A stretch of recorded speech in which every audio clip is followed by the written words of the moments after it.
nanny in JonBenét Ramsey's area came forward with a really disturbing story recently. She was babysitting for a very rich, high-profile family in the same area. They had 2 small children. She asked them, she was like, how worried should I be because this JonBenét Ramsey thing just happened so close? Are there any precautions that your family is taking that I should be aware of? Like, in case it happens again? And they told her, don't worry, the word is out. There is no kidnapper, there is no murderer running around. And that the police were going to figure out who did it, but that the parents shouldn't worry and that their children were completely safe. And that every kid in the entire town of Boulder was safe, like there was no danger at all. That's what the police said to the family. But it gets crazier. She said throughout her time working there that she actually worked down the street from the Ramsey house and would pass it. And she said in her video that she was able to like psychically contact JonBenét Ramsey, and JonBenét showed her what happened. She said that her mother had also crossed over, but she didn't know where her mother was. But she did say that JonBenét was happy to have her mother in the afterlife. JonBenét told the psychic that she holds no ill will and that what happened to her was an accident, and that it was then covered up. She then said that she couldn't go into detail because people could sue her and that some of the people involved are still living. And something you need to know when you live in Boulder is you don't mess with the 1%. Let me know if you believe her, and come over here if you want to keep seeing my content.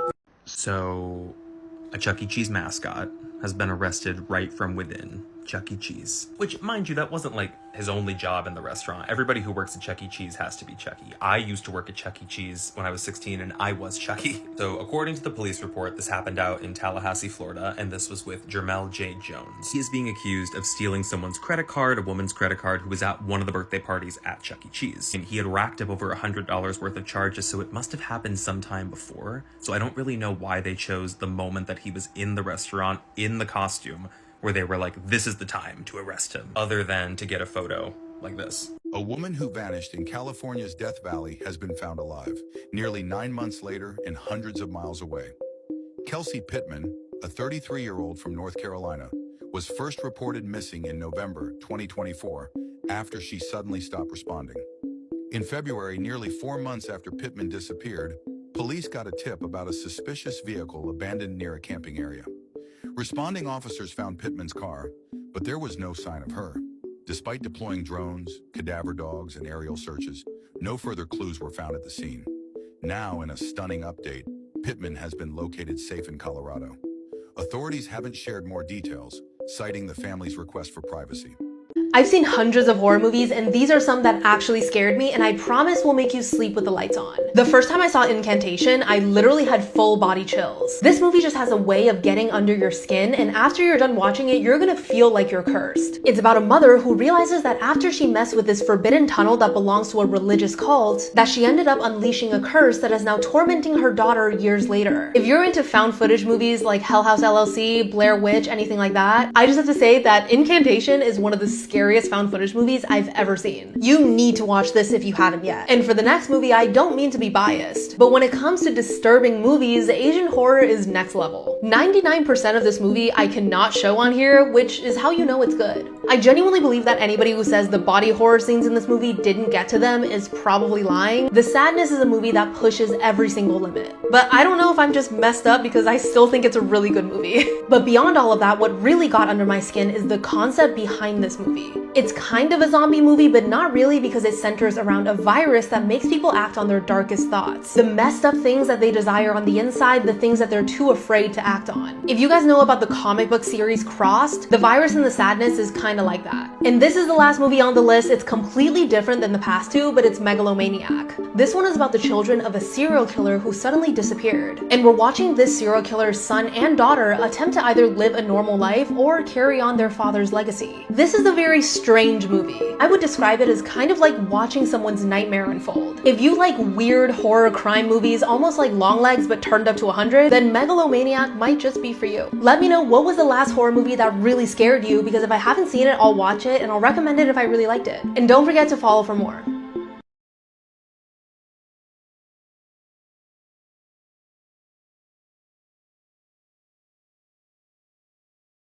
This surveillance camera caught this 73-year-old's final moments before he was murdered. by this man over a $20,000 Rolex. And you guys won't believe this, but this guy who took his life did this all because he wanted to gift his girlfriend something nice for Christmas. This all happened last month when 56-year-old Nenad Milosevic met with his friend 73-year-old Anthony at around 10 p.m. at night. Anthony owned a jewelry store in Fort Lauderdale, and on that night, surveillance footage shows them entering the building and then taking the elevator to go upstairs to his shop after they went out for dinner. Apparently, Nenad wanted to buy jewelry for his girlfriend for Christmas, but things went horribly wrong. After entering the shop on the 3rd floor, Nenad was seen leaving 2 hours later on his own, carrying a bag and something covered with a towel. Anthony was reported missing on September 20th, but his body was found 3 days later in his shop by police, and the autopsy showed that he had injuries to his neck, back, and head. Eventually, he did admit to murder his 73-year-old friend and to stealing 20 pieces of jewelry, which he ended up throwing over a bridge. Nenad was eventually charged with 2nd-degree murder. Scary facts you wish you never knew. There is a shack called the Devil's Toy Box in Louisiana, and for some reason people who go in lose their mind. Do you know the tingly feeling you get when you eat a pineapple? Well, that's because the pineapple is eating you. It has an enzyme called bromelain, and that enzyme eats meat, which you're made of. Now you can check if your phone activity is being monitored. Just click on Share, slide all the way to the end, click More. And if any apps appear before your contacts, you should delete it immediately. Sharks have been around for 420 million years, meaning they have survived all 4 big mass extinctions, making them older than dinosaurs, Mount Everest, and even some trees on this planet. The person who invented homework came up with the idea as a punishment for students. This furniture store in Texas received the weirdest and most creepiest order, which led to the arrest of a man who was planning on kidnapping multiple children. This older man walked into a furniture store in Fort Worth and asked the employees if they carried triple bunk beds and if he could fit at least 3 kids in each bed. He said that in total, he wanted to fit at least 36 kids in these beds. Now, right away, these employees thought, okay, this is a weird request, but then thought maybe this man had a lot of grandkids or he was furnishing an Airbnb. Nevertheless, they took down his information. The workers decided to look up this man's name just in case, and when they searched Emery D. Gardner, of course, he was a sex offender. His record shows that in 2005, he was charged with essaying a child and was released in 2015. Now guys, this is where things get even more disturbing. So these employees decided to search up where he lives, and you can't tell me that this doesn't look suspicious. This man's house has bars on all his windows on the front of the house, the back of his house, and he even has an additional fenced area covering the house. Apparently, there was another sex offender that lived in the same house with Emery,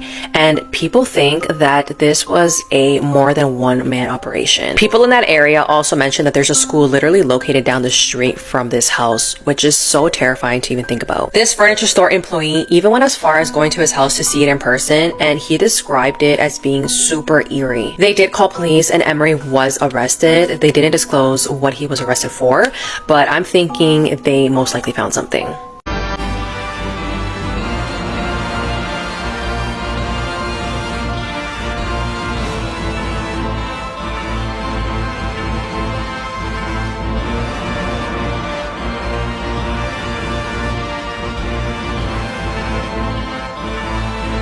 Investigates crimes and disappearances on cruise ships. The answer should be easy, but if you go missing in international water, it's actually very complicated. Take for instance the case of Rebecca Corium, a cruise ship worker working on a Disney cruise who vanished without a trace in between LA and Mexico in international water. Now, I just did a whole deep dive on her case for the Heart Starts Pounding podcast, which I think you should listen to because I think someone knows what happened to her and they're just not saying. But when someone goes missing in international water, it's not the country which they're from that investigates, it's not the country where the ship left from, or the country where the ship is going that investigates. No, crimes that happen in international water are investigated by the ship's flag country. Now, let me tell you what that means. Flag country refers to where it's registered. And would you believe that a lot of these ships owned by big corporations are registered in tax havens for tax breaks and countries that have very little regulations on how to build cruise ships so that these companies can skirt around regulations.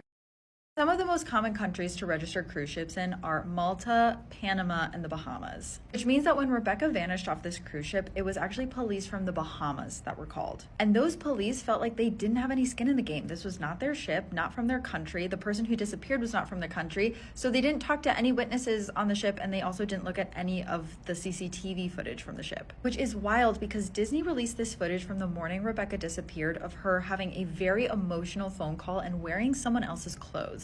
But the detectives decided that she was just thrown off the ship by a rogue wave, and they stopped the investigation, and now no one has any answers as to what actually happened to her. If you are interested in cruise ship mysteries and kind of the dark inner workings of some of these cruise ships, definitely check out this episode of the Heart Starts Pounding podcast wherever you get your podcasts.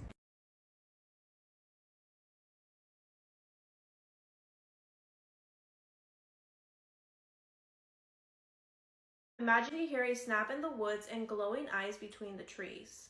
It's not a person, it's not a wolf, it's Bambi. I got an early viewing of Bambi the Reckoning, and let me tell you, it's a part of the Pooniverse and it might be the most brutal one yet.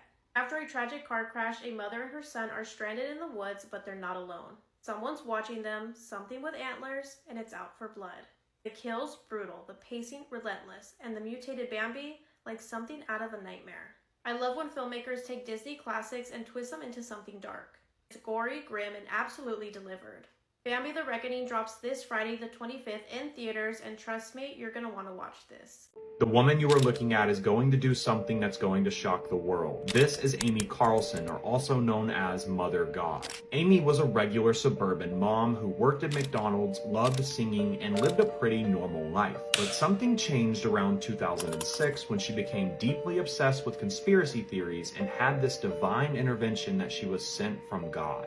She began claiming she was an eternal sent to save humanity from all of its weaknesses. Some of her wild claims were she has lived 534 past lives, including being Jesus himself, Cleopatra, and even Marilyn Monroe. Over time, she built a cult-like following and created a group amongst themselves called Love Has Won. The outside world, this looked like a spiritual community meant to promote positivity, but inside was much, much darker. They treated her like a god, and she even created these strict rules such as no negativity, no talking back, and you must be loyal to her at all time. If the group members broke any of these rules, she would make them starve. In April of 2021, police were called to a remote house in Colorado, and the scene looked like something out of a horror movie. Her body was found in a sleeping bag covered in Christmas lights, surrounded by essential oils and glitter in what looked like a makeshift shrine. Her skin had a grayish purple tint to it, and her eyeballs were missing. The worst part is the followers were inside of the home, and some even sleeping within inches of her corpse. One of the followers even had a child there, and none of them were panicking because Amy had just ascended and she would return. 7 of the members were arrested, but all charges were eventually dropped. But to this day, some of her followers still continue to post online claiming that Amy will return. Make sure to like and follow for more videos tomorrow.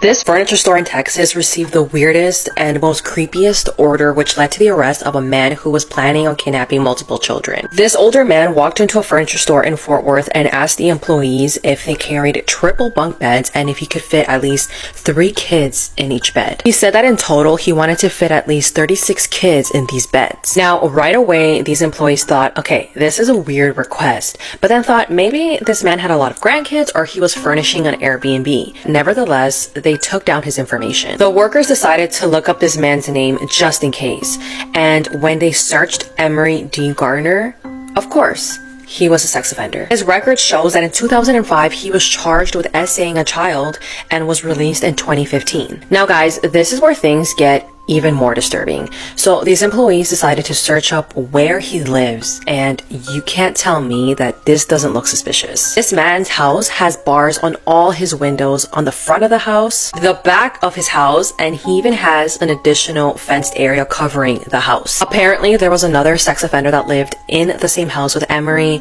and people think that this was a more than one-man operation. People in that area also mentioned that there's a school literally located down the street from this house, which is so terrifying to even think about. This furniture store employee even went as far as going to his house to see it in person, and he described it as being super eerie. They did call police and Emery was arrested. They didn't disclose what he was arrested for, but I'm thinking they most likely found something.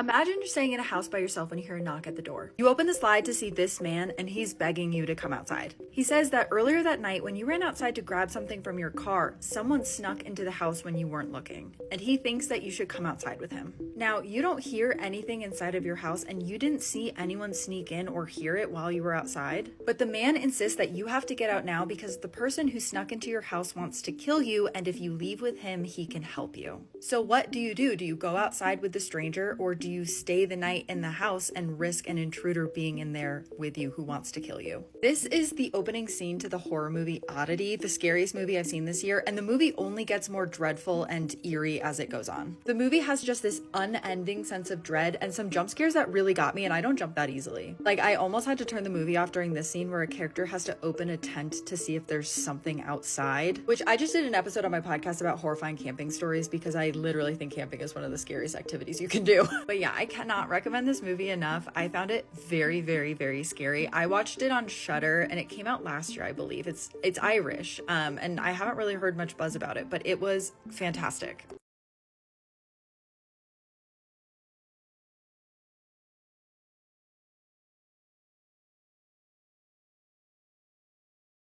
Today I'm going to show you the scariest YouTube channel in the world. I'm not talking about like ghost videos. I'm talking about something so disturbing that I can't even explain it.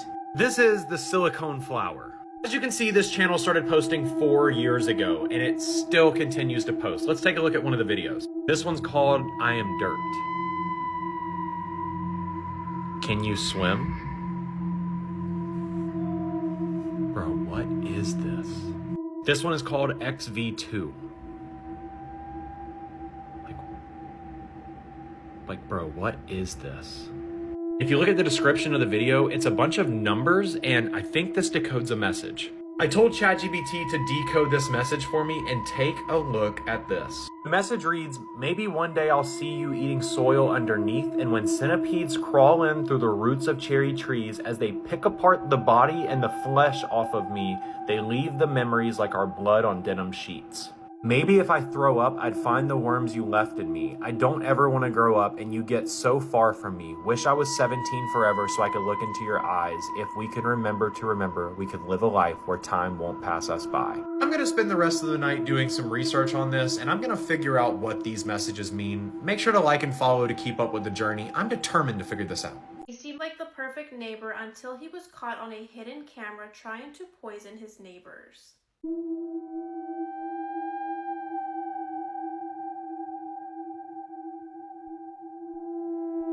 On June 7th of 2023, Umar Abdullah returned to his Tampa Bay apartment with his wife Samira and their 10-month-old daughter. They had just came back from a trip to Ohio and were ready to settle back into their daily routines. But once Umar stepped into that apartment, he smelled a sharp chemical smell. He decided to open every window in that apartment to hopefully air it out. The family didn't think too much of it. They thought maybe maintenance came over to do some painting and it was the smell from that. Samira even lit a scented candle and eventually the smell went away and they moved on. Samira then placed her 10-month-old daughter in her high chair so she could start making dinner for the family, but that's when she noticed that something wasn't right. They noticed that their daughter, who was usually cheerful and hungry, wouldn't eat. She was just fussy and squirming in her seat. That evening, all three family members started to experience fatigue and headaches. They assumed that maybe it was jet lag or they got sick from traveling, but the next morning, everything got worse. Samira was too weak to get out of bed and the baby was crying and vomiting. Over the following week, the symptoms got worse and they were dealing with migraines and their daughter was still vomiting.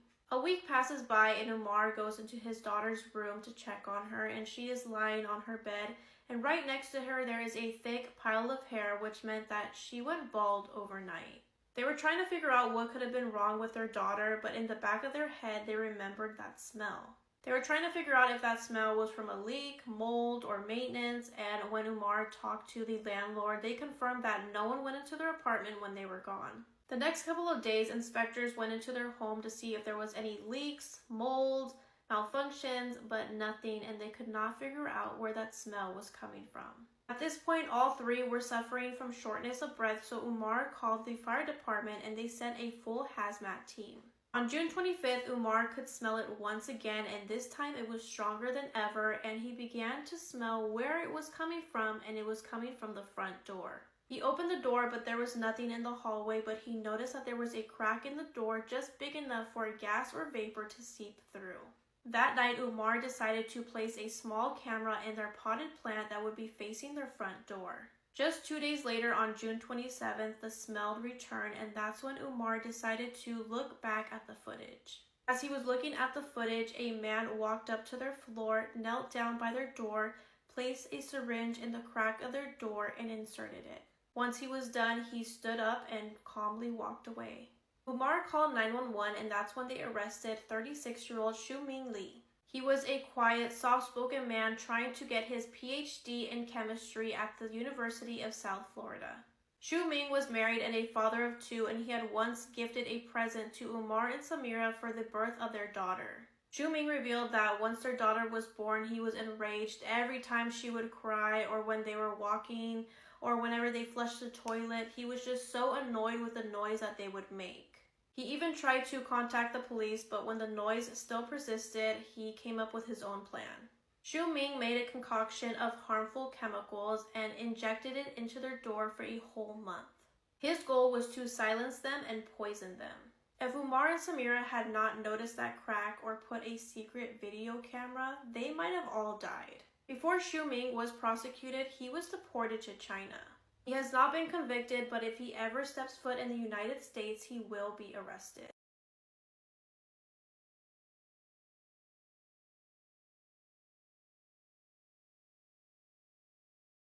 So this is Brian Draper, and this is Tori Adamczyk, and they're about to commit one of the most disgusting crimes I've ever heard of to a young promising girl, and they recorded everything. This is Cassie Jo Stoddard. Cassie was a bright and responsible 16-year-old girl that went to Pocatello High School in Idaho. On September 22nd, 2006, Cassie would actually be house sitting for her aunt when she would invite over her boyfriend, Matt Beckham. She just invited him over there so that she wouldn't be alone in the house. But that Friday night, Tori Adamczyk and Brian Draper would actually ask their friend Cassie, who was house sitting for her aunt, if they could also come over to hang out with her and her boyfriend, Matt. Cassie would agree, and the two boys would go hang out with her that day for about an hour before they said that they wanted to go watch a movie, and they left. Only they did not watch a movie. You see, leading up to this fateful day, Tori and Brian had actually been recording their day-to-day life at school, at home, everything. The darkness doesn't come until you look at what's being said in these tapes. So we're gonna fucking kill her and her friends, and we're gonna keep moving on. I heard some news about Kirsten. She's gonna be home alone from 6 to 7, so we might kill her, then drive over to Cassie's thing and scare the shit out of them, then kill them one by one. There are tapes of the two boys discussing the crime that they were about to do. There's tapes of the two boys discussing who they were going to commit the crime on. And there's tapes of them finally coming to the conclusion that they were going to kill Cassie. As a matter of fact, in some of the footage, you can actually see Cassie make an appearance. That's her right there. So that night, they said they wanted to go see a movie, but they really just went out to Tori's car, put on dark clothing and masks, got their weapons, and returned back to the house, but went in through the basement. While in the basement, Tori and Brian would actually turn off the breaker to cut off all the electricity in the house and terrify Matt and Cassie. Cassie's boyfriend, Matt Beckham, then would call his mom and see if they both could come over and stay the night at his house, but she would disagree. So Cassie decided to stay and fulfill her house-sitting duties despite the fact that the power had shut off. And unfortunately, since her boyfriend's mom had said no, Matt would eventually leave, and hours later, home alone at her aunt's house, Cassie Jo Stoddard would be attacked by Tori and Brian, who would emerge from the basement and stab her 29 times. 11 of those wounds were actually fatal, and the two would record themselves in the car after committing the crime. Killed Cassie. We just left her house. This is not a fucking joke. I stabbed her in the throat and I saw her lifeless body.